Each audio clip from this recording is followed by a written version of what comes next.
Start. नमस्कार. आगतम स्वागतम सुस्वागतम सुस्वागतम सुस्वागतम. आम्ही विद्यामंदिर पुणे शाळेच्या विद्यार्थी.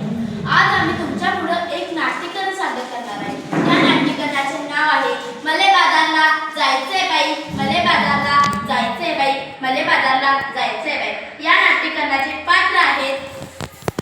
नमस्कार, मी हिराच्या भूमिकेत श्रावणी पावले. माऊली नमस्कार. नमस्कार माऊली. या जीवाला रामा म्हणतात. मी रामाच्या भूमिकेत प्राजक्ता कांबळे. नमस्कार, मी ताराच्या भूमिकेत अनया हंसनाळे. नमस्कार, मी रमाच्या भूमिकेत आराध्या माने.